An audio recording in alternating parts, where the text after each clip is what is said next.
短い夏が終わる頃、一緒に暮らしていたおじいさんが死んだ。長い間一緒にいたのに、僕はおじいさんの名前は知らない。夕暮れ、家の前の庭に小さな穴を掘って、おじいさんをそこに埋めた。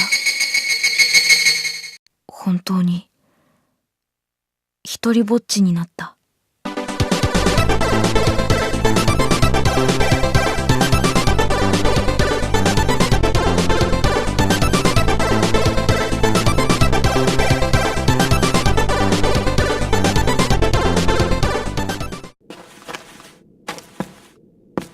I've played a lot of strange games, but it's pretty rare to play a game like Fragile Dreams: Farewell to the Moon for the Nintendo Wii.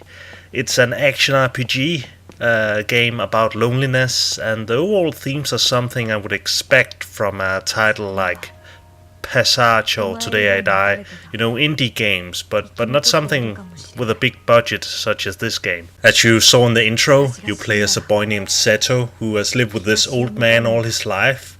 Then the old man suddenly dies, and he only leaves him with a letter that says that he's not alone, and he has to journey to this red tower, which I think is the Tokyo Tower.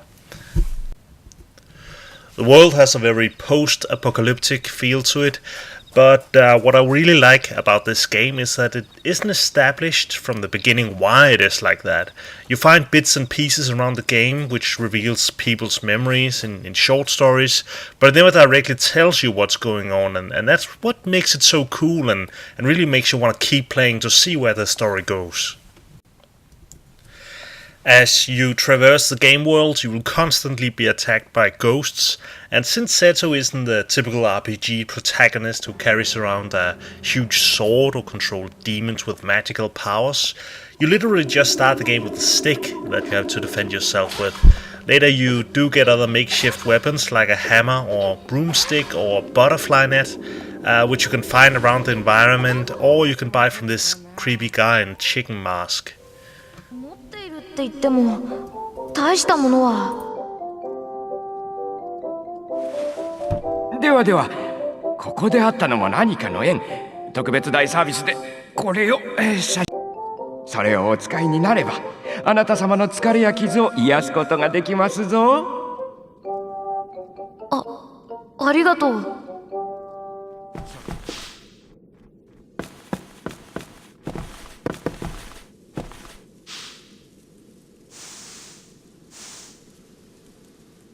That cat scared the hell out of me. You can't really hear it in these recordings, but it's actually meowing in the speaker built into the Wii mode.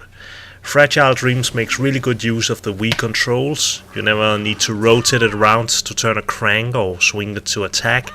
Instead you use it sort of like a mouse cursor. The first item you get in the game is a flashlight, which you can use to point around the environment to make ghosts visible, and you can also find your way or get warned by sounds in the built-in speaker when you're pointing in the direction of some hidden ghosts. There are also a few puzzles in the game that makes use of the speaker. Here I'm playing hide and seek with this ghost girl, where I have to find out where she is by listening to her giggling in the Wii remote, and then press A when I think I found her. An early companion in the game is this artificial intelligence called Personal Frame, who gives you advice through the speaker if you lift the Wii remote up to your ear, which I thought was very cleverly done as well. はい、大丈夫です。私はパーソナルフレーム、通称 PF と申します。使用者に起こる様々な状況を分析し、最も的確な判断を提示するのが私の役目で。Come on, didn't your mom teach you any manners? You first. My name? It's Seto. Seto, huh? And what kind of a name is that?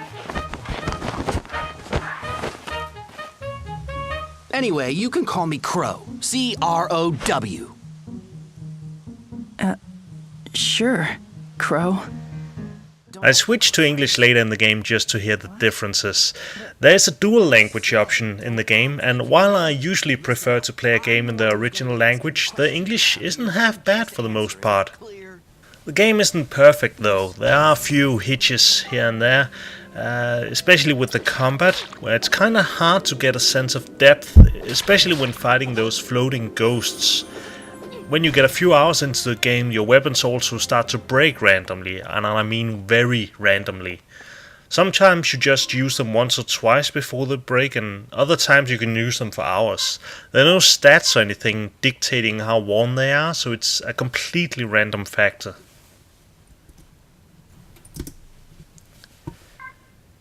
You also only have a limited amount of space in your inventory, so you can't carry around an unlimited amount of weapons. But you can switch around at save points, which are these bonfires that are literally just minutes in between. So it's not really a hard game, it's just frustrating that if you run out of weapons you have to kill yourself because you can't get away.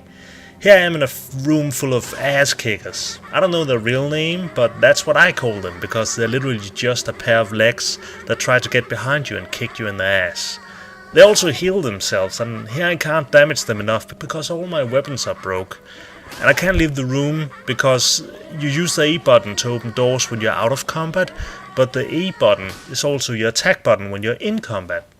So here I just ended up standing around waiting for them to kill me so I could get back to the previous save point. Compared to how well the story is done, this is just a minor thing, and I'm pretty sure the developer wanted to focus on the delivery of the experience. Fragile Dreams is an incredibly unique game that handles some heavy themes like loneliness and death very well, without trying to be mature or hardcore by having blood and horror elements everywhere, and it's definitely something you should experience on your own.